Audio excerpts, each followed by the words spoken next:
That's called the Fluorescent Green Rat, and it's a pattern I devised back in 1989 for a fly tying championship in Quebec, and it was based as promoted as a World Fly Tying Championship, and it placed second in the world. Okay. It's based on a green stonefly pattern that I had for out west in our west coast salmon rivers, western Newfoundland salmon rivers that have a green stonefly, it's called out there. So again, I juiced it up for the competition and to place second. Great. And it's after taking some marvelous fish out in Quebec. It's really catching on in Quebec. Yeah. What kind of conditions does that fly good for? Really good throughout the summer. These fish, summer. Yeah, these fish key into the green color because as pair they grew up with these green stoneflies hatching off. It's a fly that hatches sporadically throughout the summer, and so it's keyed into their mind. And when they get back into the stream on their spawning run, they see that green and they just react to it. Go right? for it. Yeah. Okay. Well, here is the dressing material that you will require to tie this fly. For the Fluorescent Green Rat, you will need the hook is a number 2 up-eye salmon. The thread is 6/0 fluorescent green monocord. The tag and underbody, flat gold tinsel. The tail is peacock sword. The body, the rear half of it, is fluorescent green flat wax thread, veiled with 2 strands of fluorescent green floss. The front half of the body is bright green seal fur. The ribs are oval gold tinsel over front half. The wing is gray squirrel dyed fluorescent green over fluorescent green crystal flash. The hackle is grizzly dyed fluorescent green collar style, and the head is fluorescent green thread with 2 black dots of head cement simulating eyes. And now that I've done that, and I'm out of breath, that's got to be the longest dressing we've ever done for a fly. Yeah. And then the word fluorescent popped up there quite a lot. So, is it a good nighttime fly? Can you see it in nighttime? Does it glow? Glow on the rivers. Let's do it. Okay. I'm going to use 6/0 fluorescent green monocord throughout the dressing. And again, we attach it halfway back behind the return loop, the eye and return loop. Now, this is the first time you've deviated from a you've thread. deviated from the white thread to start with. Yeah, well, it's not a big deal. I could go through the dressing right up until I hit the head with white thread, but I'll just stick to the fluorescent. Because it's not going to be seen. No. Okay, our tag and underbody material is going to be flat gold tinsel. Gold tinsel.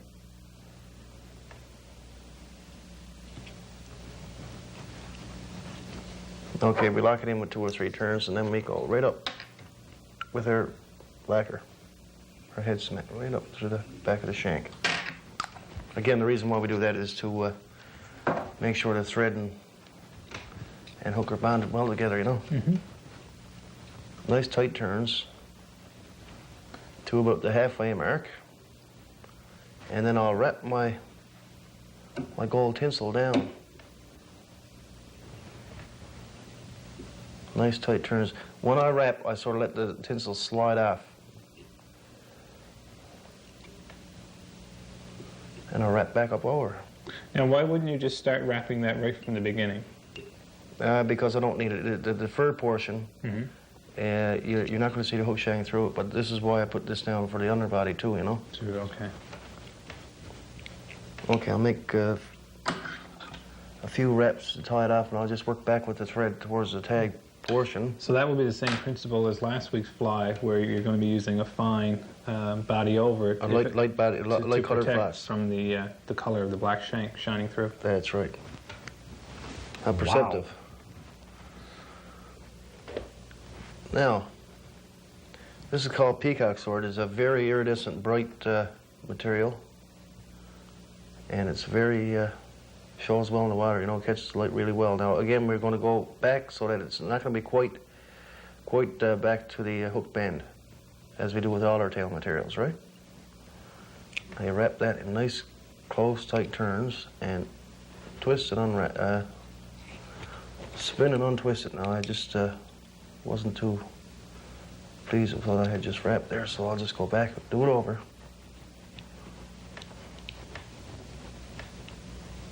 I guess there's really no need to be in a hurry with these things. It's better to take your time and redo a section if you're not happy with it. As opposed to do the whole fly and then look at it and say, oh, geez, yeah, I should have redone that section and now the whole fly Yeah. Once you can control your urge to finish the fly as quick as possible, that's when you start to become good.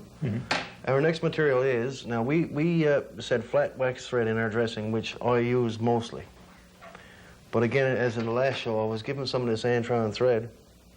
Which you like. Or Antron You gave it a wool, good it's plug what last yarn show. it's called. Yeah, it's really good, so I'm going to use that too, and it's going to make for a little bit bulkier body, but on the smaller sizes, you can strand that down and whatever, you know? So I'm going to just tie it, and where it's fairly thick now, and I haven't got it stranded right out, that's going to work out fairly good because you're not going to see the hook shank showing through. Now, last At all. week you didn't even use half as thick. No, because it was on a butt portion, and it's just going to occupy a certain space, and I could you know, strand it out, but when I wrap it, I can bulk it up as much as I want. Okay, I got to come down a little bit further. There we go. Now I can clip this out here now. We don't have really to work on closing that return loop and filling up that gap because we're going to be using fur.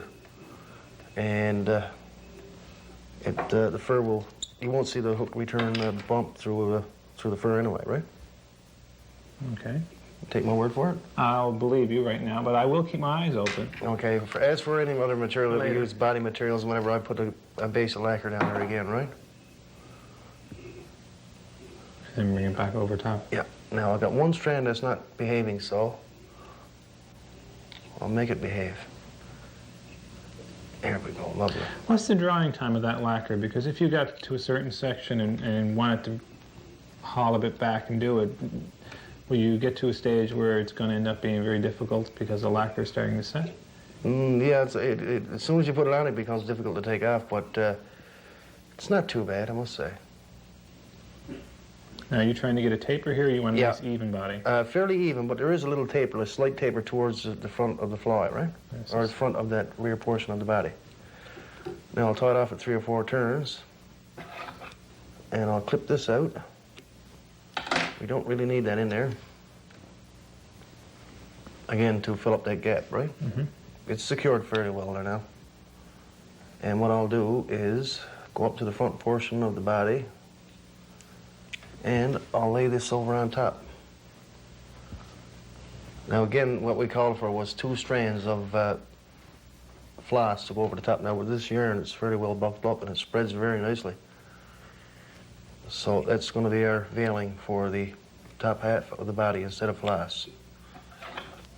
So in this case, it's better to, as opposed to continue up the body and then come back with it, to avoid overly bulking up that front part of it, you wanted to cut it. Yeah. Because you're going to be adding more materials to that section. That's right. And that's locked in like you wouldn't believe. And that's just about where I like to have the materials now. It's just a little bit over, just shy of the end of the peacock sword feathers there. It's looking nice. One more turn, and what I'll do is I'll make a loop in my thread. Okay, now I've never seen you do this technique before. What exactly? I'm going to spin on some fur, Okay. some seal's fur, so I have to make a dubbing loop. Actually, that's a lie. You did this on a fly last season. Which fly did we do last year that we did that technique on? Oh, put me on the spot. I don't know, but I do recall you using that implement. Yep. I can't remember what the fly was either. Offhand. Right in. Tell Oh, us. Green Hollander. Yes, of course it was. Okay, the next material is fine oval gold tinsel. So, what we do here is to lessen that bulk up in front a little bit.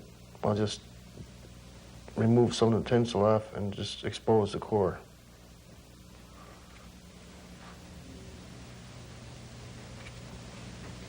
Okay. I'll just lay this back up over. Banzai. And we'll just tie that in on the far side. So you always put that little kink in it, which gives it something almost to wrap around. Yes. So it'll catch right in there, right? Mm-hmm. Again, nice tight turns.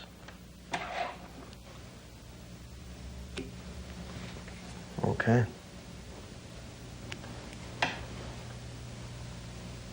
There we are.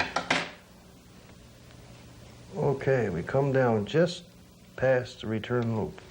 That varies with some hooks and the size of the fly, but on this one right here, I'll just come down to just the end of the return loop.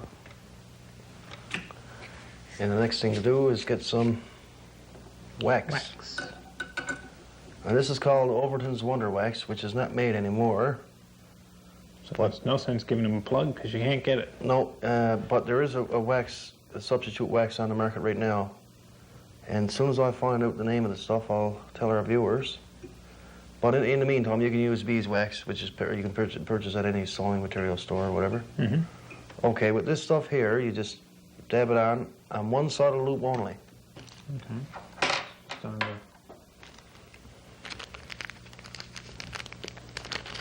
And you lay up.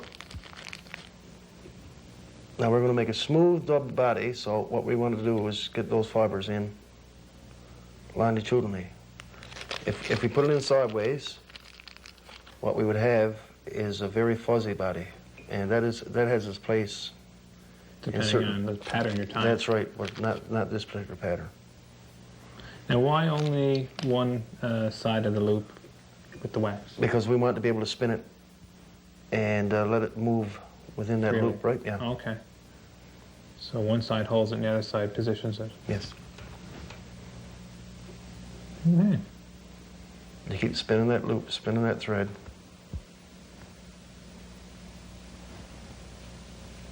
And once you got it spun pretty good there, you get up. Hard to see because it's so fine, but there are a fair number of individual strands that are. It does have a width to it. Yeah. Now what you do here is you roll the loop between your forefinger and thumb in one direction only. If you were working it back and forth, you would be tightening it and loosening it, tightening it and loosening it. Almost the same principle of sharpening a knife. Yep.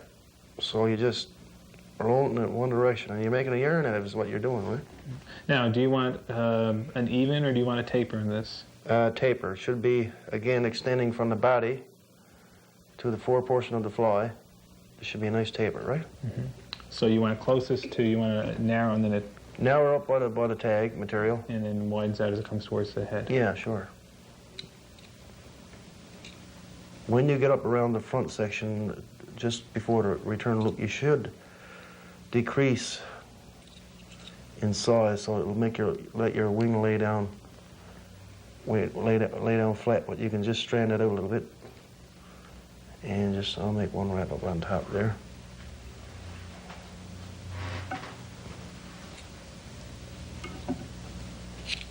There we are.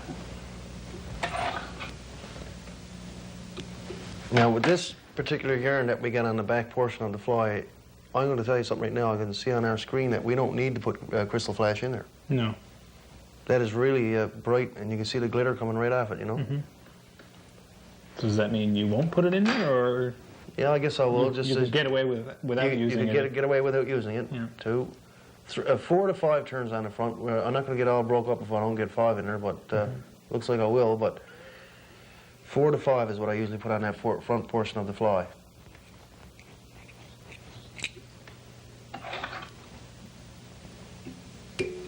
There we are. There's that part. And what we'll do here is whip off.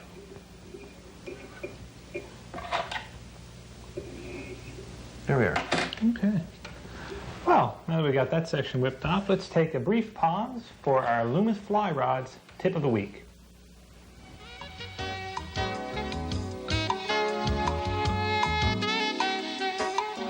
The Tip of the Week. Brought to you by G. Loomis of Canada Limited, where technology and performance meet.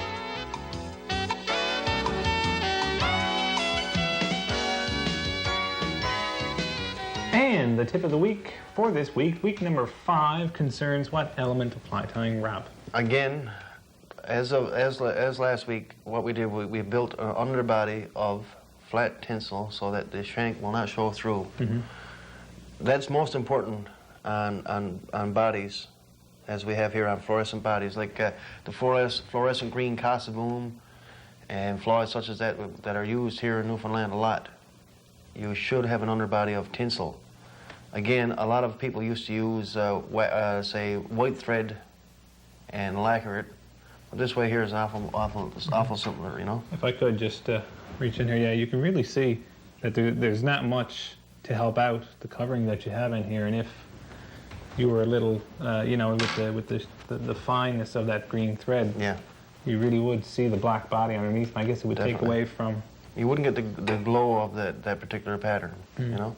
I guess, too, I don't mean to keep harping on it, but a lot of people at home might say, well, who cares if there's a little speck of black coming through? But again, if you take that fly out of your fly case and you look at it and you're proud of that fly that you tied or that fly that you purchased from somebody and you said, geez, that's a nice fly, it just, I mean, I guess that's half the battle Well, in some ways. if you've got confidence in that particular pattern or that particular fly, or if you take it out of the box and there's something just not right with it, you're not going to fish it as hard. Yeah. Or you may not fish it at all. And that's the whole battle with salmon fishing, especially. If you got confidence, you're going to fish harder, and more than likely your persistence will pay off. Right. Oh, great. Well, that's the tip for this week. If you have any suggestions or any questions for Rob, please send them in to Hooks and Hackles, care of Cable Atlantic, P.O. Box 1137, Corner Brook, Newfoundland, and the postal code is A2H6T2. And as we've been saying, anybody who writes in with a suggestion, a question, or just drop us a line, you would qualify for our draw at the end of the season, week 16, for a Loomis fly rod, model number... GL3, 9 foot for a number 8 line. Beautiful rod, approximate retail value somewhere around $275. So one lucky viewer somewhere in the province of Newfoundland will be receiving that rod that we will draw for right here on camera, live. Well, we'll be alive anyways. Yeah, we'll be alive. And those Loomis fly rods, it's a beautiful rod. And that's yeah. their latest model now, so it's quite a nice rod. I got a rod here this week, and I talked to the manufacturer, and he said, "Did you like the rod I sent down?" And I said, "Oh, it was beautiful." He said, "Did you cast it yet?" I said, "No." He said, "You never went out and tried to cast it?" I said, "It's been awful cold here. I didn't want to take a chance on snapping the rod out." Yeah. But I went out this morning, and it was fairly warm here today, around 0 degrees, and tried it out. And 120 feet is no problem with that with that rod. It's a 9 foot for an 8 4-piece fly rod. Beautiful, beautiful. Yeah. And this is mid-January when we're taping this show, so I guess it goes to show, too, we talked about one of the good things about casting is you can never get enough practice in, just like golfing or anything else. And, I mean, middle of the summer, or middle of the winter, Rob goes out in his front lawn and keeps in practice, so I'm sure the neighbors enjoy it. Well, I got a rap at the window from the next-door neighbor. He's a policeman, so I guess he's starting to wonder about me. I figured he was going to make a call into the Western Memorial Hospital. Watch those power lines, though, whatever you do. You don't want to run into any chances or anything. That's right. But now that rod is, what material is it made of? Is a graphite. IMX, what this particular rod is, and the GL3 is IM7, which is a generation removed from the IMX. Actually, it's a younger generation IMX.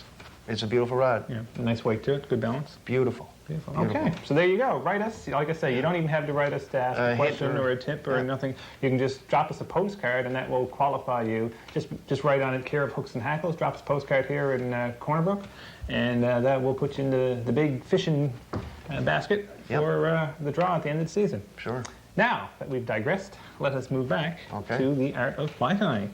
What are we doing here? Okay, we're not going to switch our thread as we normally do on most of our flies. I just whipped off at the end of the body to just make sure everything is secure there and everything. I didn't even have to do it, but would that be an advantage that, well, I guess it wouldn't matter if your thread were to break now at some other point, you can always just tie it back in, so there's no real advantage to doing it. Yeah, there is. Is there? Again, you know, if it did break and it just happened to unravel, you know. Yeah, you've already got this much secured anyway, That's it. So you're all set. Sure. Okay. Okay, and the next material is fluorescent green.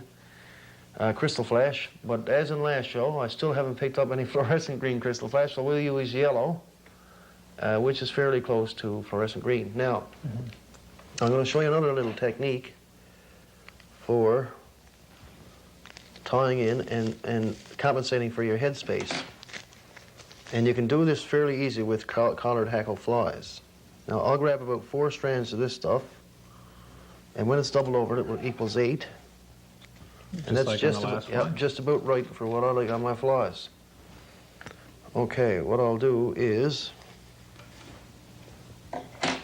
lay it on top. It doesn't matter how long it is. If it's too long, it doesn't matter. You can cut it. Trim it afterwards. Yeah, that's right. but you can't have it too short. 1, 2 to tie it in. It's laying on top. Just to hold it in place. Okay, bring this back, and it's doubled over now, and you're in fine shape. I mean, that's not going to pull out. It can't pull out unless you break it out. You come out to just to the end of the tail. Now that looks like a pretty good mess there, flying around here, but that'll be taken care of when you lay your wing on. Now, I did not come back to my body, the end of my body, with the wraps of thread. Okay. If I did, my wing would be kicked up because there's a big difference in the diameter of the thread wraps I have here and the body, right? Okay, with all the That's added right. fur. Yeah. So what I'll do is I just laid it back just about 4 or 5 turns short of the end of the body.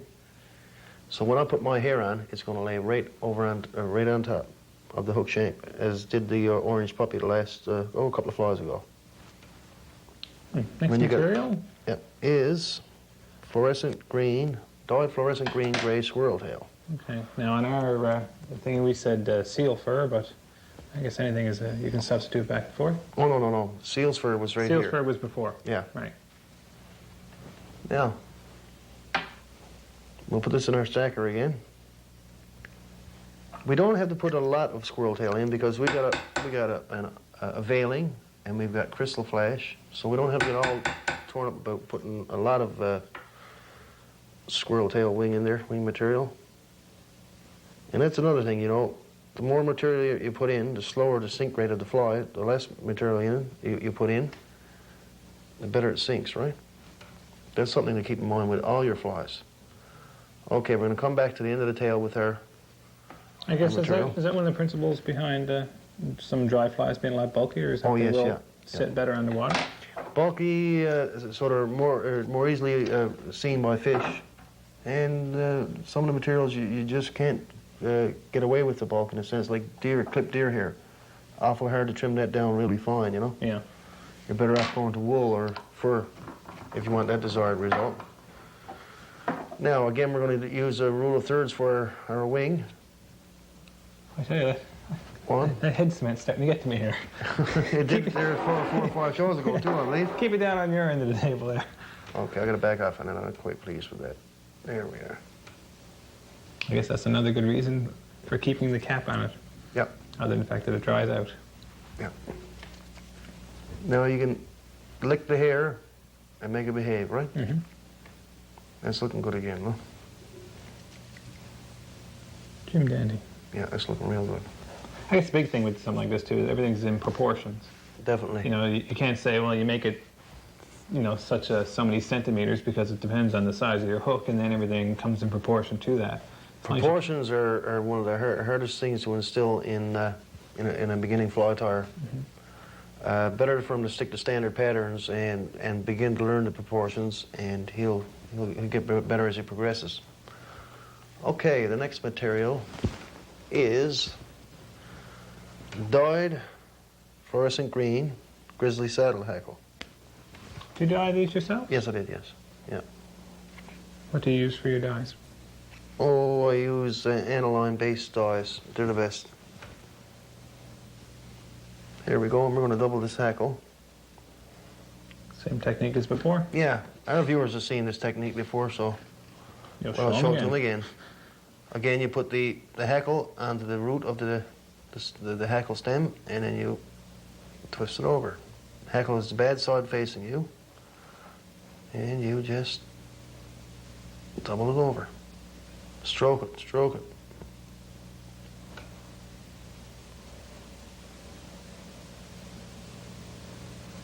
You don't want many wraps on this fly. 3 or 4 is plenty. So you know 3 or 4 wraps is length of hackle. And Yeah.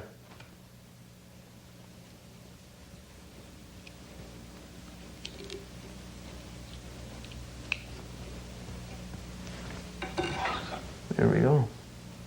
I'll just cut that extraneous hackle out of there and attach my pliers to the root of the hackle again and just make 3 or 4 wraps. Well, I'm just going to bring that thread down a little bit further.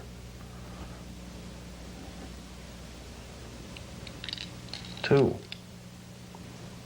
3, 4 will do it. It's really nice the way the green and the black are. Oh, it's a beautiful Spread out combination, in isn't that, it? Yeah. That's grizzly hackle dyed fluorescent green. Okay, I'll clip the old quill out after. There we go. Stroke it back and wrap it in.